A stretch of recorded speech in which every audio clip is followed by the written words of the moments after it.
अलीगढ़ और हाथरस में भारी बारिश और वज्रपात की चेतावनी के बाद हाई अलर्ट घोषित किया गया है।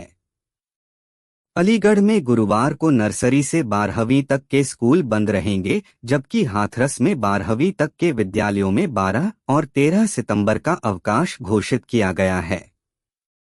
मौसम विभाग ने बरसात और वज्रपात की भविष्यवाणी की है, जिसके चलते सुरक्षा और बचाव के लिए एडवाइजरी जारी की गई है। गाजियाबाद न्यूज समोसा में मेंढक की टांग मिलने से हड़कंप मच गया। इसका वीडियो भी वायरल हो रहा है। इसमें एक शख्स दुकानदार को गाली देते हुए सुनाई दे रहा है। वो बता रहा है कि समोसे में मेंढक की टांग मिली है। खाद्य सुरक्षा विभाग ने जांच के लिए दुकान से समोसे के नमूने लिए हैं। उसकी दुकान का चालान कर दिया है। अमेठी में एक दिल दहला देने वाली घटना सामने आई है, जहां एक 3 साल की मासूम को एक युवक ने जंगल में ले जाकर उसके साथ दरिंदगी की कोशिश की।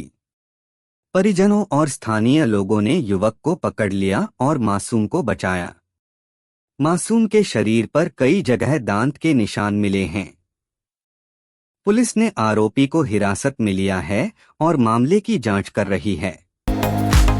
सीसीटीवी कैमरों और सर्विलांस ने मिर्जापुर से बिहार तक 5000 सीसीटीवी कैमरों की मदद से कैश वैन लूटकांड का खुलासा किया। एसटीएफ और पुलिस ने 1 साल की जांच के बाद लुटेरों को पकड़ने में सफलता पाई। लूटकांड की मुखबिरी करने वाले मिर्जापुर के व्यक्ति की पुलिस गोपनीयता से तलाश कर रही है। इस खबर में जानिए पूरी कहानी और आरोपियों के बारे में। मुरादाबाद में एक हैरान करने वाला मामला सामने आया है। यहां थाने के सामने ही बरेली में तैनात दारोगा के बेटे और उसके दोस्तों पर कार चढ़ाकर कुचलने की कोशिश की गई। इस घटना में दारोगा का बेटा गंभीर रूप से घायल हो गया। घटना के 5 दिन बीत जाने के बाद भी पुलिस आरोपी का सुराग तक नहीं लगा सकी। सुल्तानपुर पुलिस ने सर्राफा दुकान से लूटे गए सोने के आभूषणों की 100% बरामदगी का दावा किया है। पुलिस ने 4 आरोपियों को गिरफ्तार किया है, जिनमें से प्रत्येक पर 1-1 लाख का इनाम था। बरामद आभूषणों का वजन 2 किलो 633 ग्राम है। इस मामले में 4 अन्य आरोपियों को गिरफ्तार किया गया है। वहीं मामले के आरोपी मंगेश यादव को एसटीएफ ने मुठभेड़ में मार गिराया था। सीतापुर में शत्रु संपत्ति की जमीन पर किए गए अतिक्रमण को बुलडोजर से हटा दिया गया। तहसील प्रशासन ने पुलिस बल की मौजूदगी में अतिक्रमण हटवाया और दोबारा कब्जा करने पर सख्त कार्रवाई की चेतावनी दी। इस दौरान कई बार अतिक्रमण करने वालों की प्रशासन से बहस भी हुई। कुछ पक्के निर्माण और टिनशेड हटाने के लिए मोहलत मांगने पर संबंधित को 24 घंटे का समय दिया गया है। Greater Noida crime. Greater Noida में छात्र ने 10वीं की छात्रा का अश्लील वीडियो सोशल मीडिया पर वायरल कर दिया। पीड़ित छात्रा के परिजनों ने पुलिस से शिकायत कर कार्रवाई की मांग की। इसके बाद पुलिस ने आरोपित छात्र के खिलाफ मुकदमा दर्ज कर जांच शुरू कर दी। उधर पीड़ित छात्रा मानसिक तनाव में है और उसके परिजन भी परेशान हैं। वाराणसी आजमगढ़ हाईवे पर 4 लेन निर्माण में अड़चनें आ रही हैं। जौनपुर सीमा में 17 किलोमीटर सड़क के लिए 63.75 हेक्टेयर जमीन का अधिग्रहण नहीं हो सका है। 20 गांवों के किसानों को मुआवजा दरों पर विवाद है। एनएचएआई और प्रशासन मिलकर मामले का समाधान निकालने में जुटे हैं। अधूरी सड़क को बनाने के लिए बाईपास, आरओबी और पुल बनाया जाएगा। हरदोई में चलाए जा रहे अतिक्रमण विरोधी अभियान का असर दिखने लगा है। कई लोगों ने खुद ही अतिक्रमण हटा लिया है, जबकि कुछ ने बुलडोजर से बचने के लिए लिखित अनुरोध किया है। बुधवार को धर्मशाला मार्ग पर अधिकांश लोगों ने स्वेच्छा से अतिक्रमण हटाने का अनुरोध किया, जिसके बाद पालिका के जिम्मेदार बिना अतिक्रमण हटाए वापस लौट गए। कालिंदी एक्सप्रेस मामले में सबसे संदिग्ध हिस्ट्री शीटर शाहरुख की कहानी में नए राज का खुलासा हुआ है। वह कैसे एक बिजली मिस्त्री से एक कुख्यात अपराधी बन गया। पुलिस उसकी गतिविधियों की जांच कर रही है, खासकर पश्चिम बंगाल में उसके ठिकाने और संपर्कों के बारे में। उसके खिलाफ कई मुकदमे दर्ज हैं और वह कई जिलों में वांछित है। लखनऊ शाहजहांपुर के बीच ओएचई लाइन बाधित होने से 11 ट्रेनों के रूट बदल दिए गए हैं। उमरताली लेलनगर के बीच ओएचई में खराबी आने से लखनऊ देहरादून वंदे भारत एक्सप्रेस, डिब्रूगढ़ नई दिल्ली राजधानी एक्सप्रेस, मालदा टाउन नई दिल्ली डिब्रूगढ़ लालगढ़ एक्सप्रेस, दानापुर आनंद विहार टर्मिनल जनसाधारण एक्सप्रेस, सिंगरौलीटनपुर एक्सप्रेस, हावड़ा देहरादून उपासना एक्सप्रेस, वाराणसी बरेली बरेली वाराणसी एक्सप्रेस, प्रयागराज संगम बरेली और बरेली प्रयागराज संगम एक्सप्रेस के रूट बदले गए हैं। लखनऊ में अवैध मतांतरण मामले में दोषी ठहराए गए 16 लोगों को कोर्ट में पेश किया गया। दोषियों के चेहरे पर कोई शिकन नहीं थी और वे अपने रिश्तेदारों से बात करते हुए हंस हंसकर सांकेतिक भाषा में बातें कर रहे थे। उनके घर वाले और रिश्तेदार परेशान थे, लेकिन दोषियों को सजा की चिंता नहीं थी। वे अपने वकीलों से सजा न होने की उम्मीद कर रहे थे। सेमिकॉन इंडिया 2024 सेमिकॉन इंडिया में ग्लोबल लीडर्स ने भारत सरकार के प्रयासों को सराहा है जो सेमीकंडक्टर इंडस्ट्री की ग्रोथ के लिए किए जा रहे हैं। उन्होंने कहा कि मोदी लॉ से किसी भी इंडस्ट्री का विकास किया जा सकता है। लीडर्स ने कहा कि सेमीकंडक्टर इंडस्ट्री से बहुत से लोगों को रोजगार मिलेगा। भारत में सेमीकंडक्टर निर्माण व सप्लाई चेन को बढ़ावा मिलना चाहिए। पड़ोसी मुल्क पाकिस्तान ने नेपाल में इस्लाम फैलाने के लिए जाल बिछाया है। दावत-ए-इस्लामी नामक संस्था नेपाल के बाके जिले में एक शैक्षणिक संस्था खोली है जिसका उद्देश्य गरीब युवाओं और महिलाओं को मुस्लिम धर्म का कट्टर अनुयायी बनाना है। खुफिया एजेंसियों को इस संस्था की संदिग्ध गतिविधियों की जानकारी मिली है और उन्होंने उत्तर प्रदेश के 7 जिलों के पुलिस कप्तानों को सतर्क रहने के लिए कहा है। नमो भारत ट्रेन में यात्रा करते हुए आप कार्बन नियंत्रण में योगदान दे रहे हैं। टिकट पर लिखा है कि आपकी यात्रा से प्रति किमी 32 ग्राम कार्बन डाइऑक्साइड घट रही है। यह ट्रेन 70% सौर ऊर्जा का उपयोग करती है। 110 रुपये में 43 किलोमीटर की यात्रा 29 मिनट में पूरी होती है।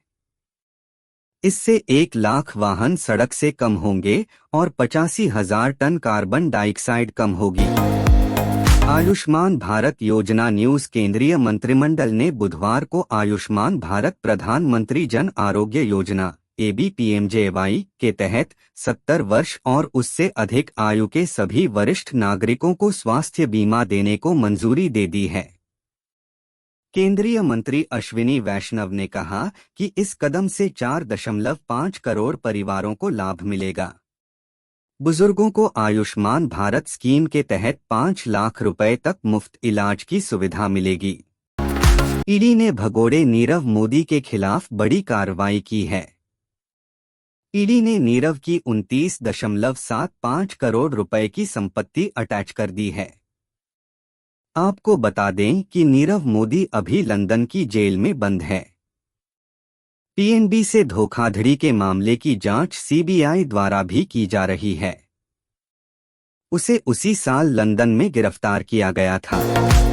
Clash between Bengal government and Raj Bhavan over RG Kar incident. RG Kar medical college में महिला डॉक्टर से दुष्कर्म और हत्या की घटना पर बंगाल सरकार और राजभवन के बीच टकराव गहराया है।